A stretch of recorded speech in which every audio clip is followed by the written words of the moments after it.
जय Hind. Bajrangi study point में आप सभी का स्वागत है। साथियों, आप सभी ने बजट के बारे में तो सुना ही होगा और हर साल हमारे यहाँ एक ही बार बजट पेश किया जाता है, लेकिन इस साल दूसरी बार यानी 2 बार हमारे यहाँ बजट पेश किया गया। तो हम लोग ये जानेंगे कि हमारे यहाँ 2 बार बजट पेश क्यों किया गया, यानी इसका हम लोग एक डीप एनालिसिस करने वाले हैं। क्योंकि आप लोग तो जानते ही हैं कि मैं करंट न्यूज़ का डीप एनालिसिस करता हूँ, उसका ओवरव्यू नहीं बताता हूँ। तो उसी क्रम में आज हम लोग इंडियन पॉलिटी का एक बेहतरीन कंसेप्ट समझने वाले हैं, जिसमें हम लोग बजट के बारे में सब कुछ जानने वाले हैं कि बजट क्या होता है, कौन पेश करता है, अब तक कितनी बार सबसे ज़्यादा पेश किया गया है किसके द्वारा, और जब हर साल में एक ही बार बजट पेश होता है तो इस साल 2 बार बजट क्यों पेश किया गया है। और यह भी जानेंगे कि फुल बजट और इंटरिम बजट में क्या फ़र्क होता है।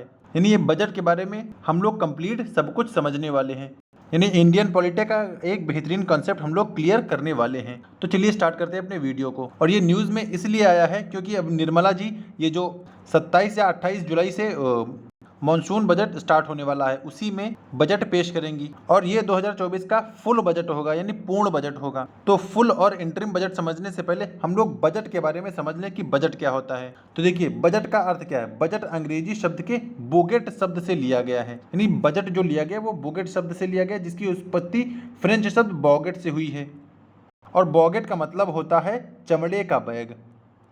देखिए, जो हम लोग बजट बोलते हैं वह बॉगेट से लिया गया है और बॉगेट का मतलब होता है चमड़े का बैग। इसीलिए लगभग जो भी फाइनेंस मिनिस्टर जाता है वो इसमें चमड़े का बैग दिखाया जाता है। लेकिन जो आम बोलचाल की भाषा में है उसमें बजट का क्या अर्थ होता है, तो उसमें बजट एक निश्चित अवधि में सरकार की आय और व्यय का लेखा जोखा होता है, यानी पैसा कितना आएगा और कितना जाएगा, वह सब जो विवरण होता है वह बजट में दिया रहता है। अच्छा, तब तक आप लोग हमें कमेंट में ये बताइए कि हमारे कॉन्स्टिट्यूशन में किस आर्टिकल में बजट का उल्लेख किया गया है, यानी वह आर्टिकल कौन सा है जो बजट से संबंधित है। हालांकि वीडियो में हम लोग इसका आंसर देंगे, लेकिन आप अगर आपको पता है तो आप यहीं पे आंसर कर सकते हैं कमेंट में। तो आगे बात कर लें कि बजट में यह बताया जाता है कि सरकार के पास रुपया कहाँ से आया और कहाँ गया, यानी इनकम कितनी हुई और एक्सपेंडिचर कितना हुआ, उसका लेखा जोखा ही बजट कहलाता है। तो ये तो हुआ बजट का मतलब कि सरकार पैसा कहाँ से कमाएगी और कितना पैसा किन स्कीमों में खर्च करेगी, वो होता है बजट। उससे पहले बजट का बेसिक कुछ जान लें। देखिए, हमारे यहाँ जो बजट पेश होता है वो 1 फरवरी को पेश किया जाता है हर साल, और इसमें पूरे साल का खर्चा भी रहता है कि पैसा कहाँ खर्च किया जाएगा, एक्सपेंडिचर, और इनकम रहती है कि कहाँ कहाँ से कितना पैसा आएगा, वह इनकम होती है, और पैसा कहाँ खर्च होगा वह एक्सपेंडिचर होता है। और हर साल 1 फरवरी को बजट पेश किया जाता है। और ये पेश किसके लिए किया जाता है, तो यह पेश किया जाता है एक वित्तीय वर्ष यानी एक फाइनेंशियल ईयर के लिए। और हमारा फाइनेंशियल ईयर है कितना, हमारा फाइनेंशियल ईयर है 1 अप्रैल से 31 मार्च। तो 1 अप्रैल से 31 मार्च हमारा एक फाइनेंशियल ईयर होता है और हम लोग इसी वित्तीय वर्ष के लिए बजट पेश करते हैं। तो जो 1 फरवरी को बजट आता है वह 1 अप्रैल से लागू हो जाता है और वह 31 मार्च दूसरे साल तक चलता है। इसीलिए जब हम लोग बोलते हैं तो ये बोलते हैं कि वित्तीय वर्ष 2024-25 के लिए इस बार बजट पेश किया जाएगा। 2024-25 के लिए 24-25 का मतलब अप्रैल 2024 से लेकर दिसंबर 2024 तक और जनवरी 2025 से लेकर मार्च 2025 तक। इसीलिए इसमें 24 और 25 दोनों साल को इंक्लूड किया जाता है। और इसी बजट को हम लोग बोलते हैं फुल बजट या पूर्ण बजट, क्योंकि ये पूरा 1 साल के लिए होता है। चलिए अब आगे बात कर लें भारत का केंद्रीय बजट। तो देखिए, जो मैंने आपसे क्वेश्चन पूछा था कि बजट का उल्लेख किस आर्टिकल में मिलता है, तो बजट का उल्लेख हमारे किसी भी आर्टिकल में नहीं मिलता है। अब आप कहेंगे ऐसा क्यों, हमने तो पढ़ा है कि 112 अनुच्छेद में बजट का वर्णन मिलता है। तो नहीं, आपने गलत पढ़ा है। 112 अनुच्छेद जो होता है उसमें वार्षिक वित्तीय विवरण का उल्लेख मिलता है, जिसे हम लोग एनुअल फाइनेंशियल स्टेटमेंट कहते हैं। और बहुत बार ये एग्जाम में पूछा गया है कि बजट हमारे किस अनुच्छेद में है, वहां पे दे देंगे 111, 112, 113 या इनमें से कोई नहीं। तो आंसर होगा इनमें से कोई नहीं, क्योंकि बजट शब्द का यूज ही नहीं किया गया है हमारे संविधान में कहीं भी। हमारे संविधान में यूज किया गया है वार्षिक वित्तीय विवरण, जिसे एनुअल फाइनेंशियल स्टेटमेंट बोलते हैं।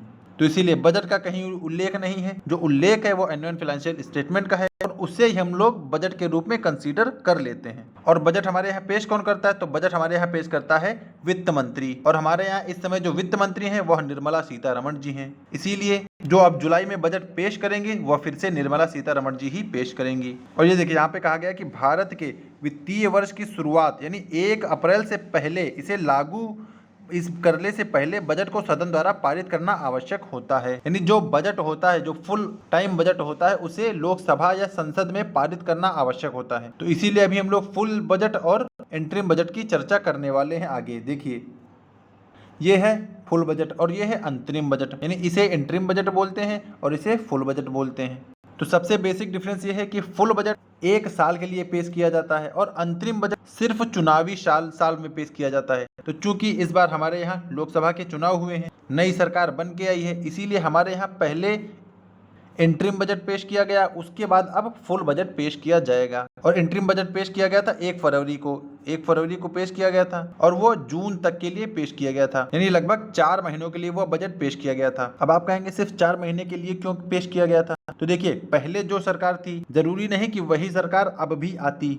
हालांकि इस बार आ गई है, इसीलिए सारे मिनिस्टर वही जो पहले थे। लेकिन अगर सरकार ना बनती तो दूसरी सरकार आती, और जब दूसरी सरकार आती तो उस बजट की को मान्यता नहीं मिलती, उसकी मान्यता खत्म हो जाती। इसीलिए अंतरिम बजट पेश किया जाता है ताकि जो नई सरकार बन के आए वह अपना बजट फिर से निकाले। तो ये फर्क होता है अंतरिम बजट और पूर्ण बजट में। देखिए, पूर्ण बजट में लोकसभा में पूरी तरह चर्चा के बाद पारित किया जाता है और इसमें वोट ऑन अकाउंट के नाम पर पारित कर दिया जाता है कि हमें सिर्फ कुछ 3-4 महीनों के लिए खर्चा चाहिए, उसके लिए आप लोग हमें अनुमति दे दें।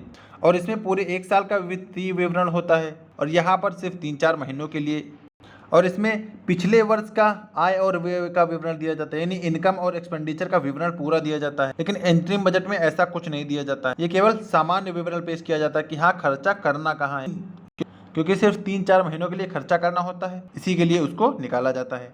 और पूर्ण बजट जो होता है उसमें वित्त वर्ष के लिए पेश किया जाता है, जिसे पूर्ण वर्ष बोला जाता है। यानी पूरे 1 साल के लिए पेश किया जाता है, इसीलिए इसे पूर्ण बजट बोला जाता है। अंतरिम बजट में किसी प्रकार की नई योजनाओं की घोषणा नहीं की जाती है। यानी अंतरिम बजट जब आएगा तो उसमें कोई भी नई योजना आपको देखने को नहीं मिलेगी। और ये आगे दिखा है कि केंद्रीय बजट में सरकार की ओर से कई योजनाओं की घोषणा भी की जाती है, इसके लिए फंड भी निर्धारित किए जाते हैं। और अंतरिम बजट सिर्फ 3-4 महीने की अवधि के लिए पेश किया जाता है और ये पूरे 1 साल के लिए पेश किया जाता है, तो यहाँ एक बार ओवरव्यू ले लीजिए अंतरिम बजट और फुल बजट की। ये देखिए, अंतरिम बजट, ये है फुल बजट। ये एक अस्थायी व्यवस्था है, यानी कुछ टाइम पीरियड के लिए है, जिसमें नई सरकार के कार्यभार संभालने तक आय और व्यय का कवर होता है। यानी जब तक नई गवर्नमेंट बनकर आएगी, बस वहीं तक इसका रहता है विवरण। लेकिन ये पूरा 1 साल के लिए होता है, जिसमें सभी नीतियाँ, सभी घोषणाएं, जितना इनकम है, जितना एक्सपेंडिचर है, वह सब इसमें दिखाया जाता है। और यह चुनावी वर्ष में लगभग 2 या 4 महीने की अवधि के लिए होता है, इसीलिए इंटरिम बजट पेश किया जाता है। और यह पूरे वर्ष 1 अप्रैल से 31 मार्च के लिए लागू होता है, क्योंकि मैंने पहले ही बताया था कि जो हमारा फाइनेंशियल ईयर होता है वह 1 अप्रैल से 31 मार्च तक होता है। और इसमें टैक्स को लेकर कोई भी बड़ी घोषणा नहीं होती है, यानी बड़ी घोषणा करने से सरकार बचती है। लेकिन इसमें नई नीतियाँ आती हैं, बड़ी बड़ी योजनाएं घोषित की जाती हैं सरकार द्वारा। इंटरिम बजट में क्या होता है, वोट ऑन अकाउंट के नाम पे पैसे मांग लिए जाते हैं, लेकिन इसमें पूरी चर्चा होती है, बाकायदा लोकसभा में सारी बातें रखती हैं वित्त मंत्री, तब जाके बजट पास होता है। तो ये फ़र्क है अंतरिम बजट में और फुल बजट में।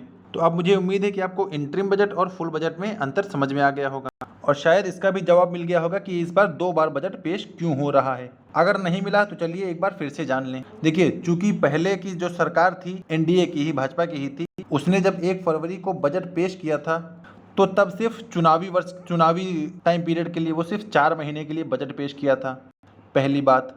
यानी ये तो हो गया पहली बार जब बजट पेश किया गया था। और दूसरा, अब जब फिर से निर्मला जी फाइनेंस मिनिस्टर बन गई हैं, तो जब मॉनसून सेशन स्टार्ट होगा, क्योंकि हमारे यहाँ 3 सेशन होते हैं, एक तो बजट सेशन होता है, एक मॉनसून सेशन होता है, एक विंटर सेशन होता है, जिसे हम लोग BMW नाम से जानते हैं।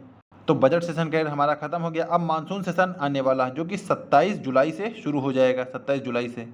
और इसी में जो अब हमारा फुल बजट है वह रखा जाएगा। तो इसीलिए इस बार हमें 2 बजट की ज़रूरत पड़ी है।